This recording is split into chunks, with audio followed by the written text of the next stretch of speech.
Selamat tengah hari semua, kita bersama lagi. Tengah hari ini saya nak masak pork rib.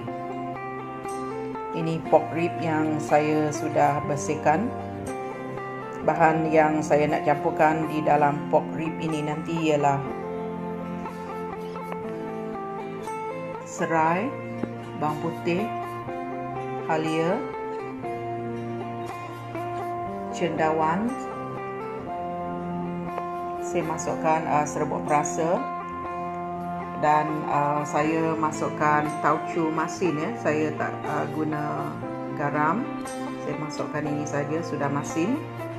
Sedikit lada dan yang specialnya ialah daun bungkang.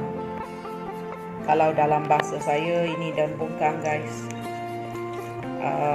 ataupun daun salam ya. Saya masukkan dalam plastik dan saya simpan dekat freezer. Ianya nampak fresh ya. Dan saya akan masukkan sedikit daun bungkang nanti sebab boleh menghilangkan bau yang kurang elok.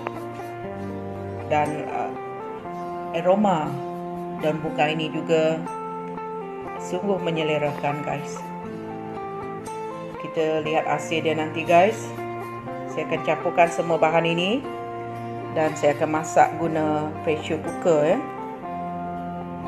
supaya tidak lama sebab kawasan saya belum lagi ada gas, jadi kita nak jimatkan gas. Kita nak campurkan ya, ini pork rib tadi dengan bahan lain guys.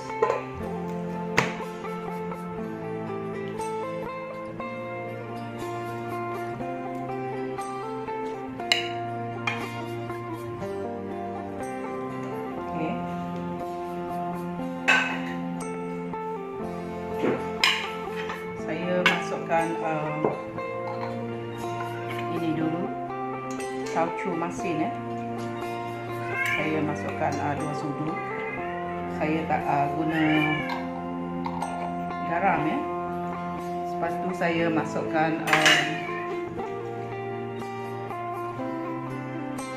serbuk perasa. Saya masukkan 2 sudu kecil. Saya masukkan sedikit lada, tidak banyak guys. Saya masukkan cendawan yang kita sudah potong. Ini dia halia, saya masukkan banyak sedikit. Dan ini ialah bawang putih dan juga serai.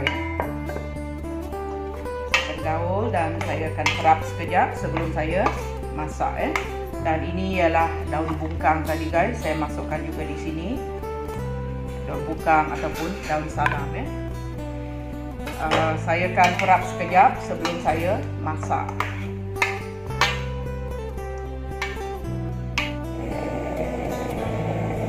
Kita masak pork rib guys, guna pressure cooker ambil masa 15 minit ya.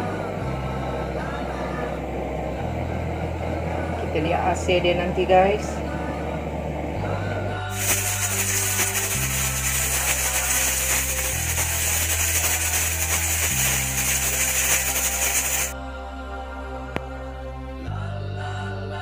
Pork rib kita sudah masak guys.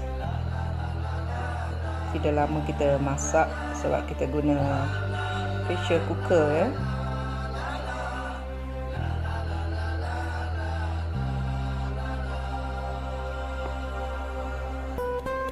Saya campurkan dengan cendawan dan tauco masin ya. Selain daripada tu saya masukkan daun bungkang juga.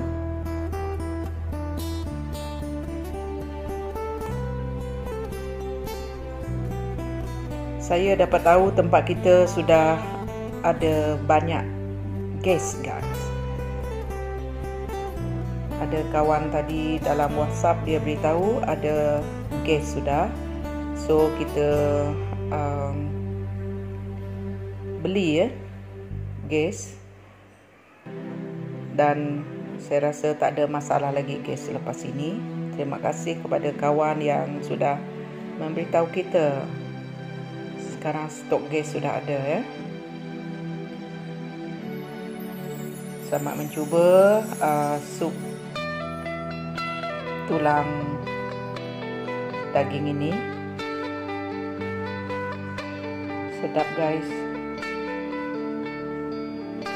Terima kasih.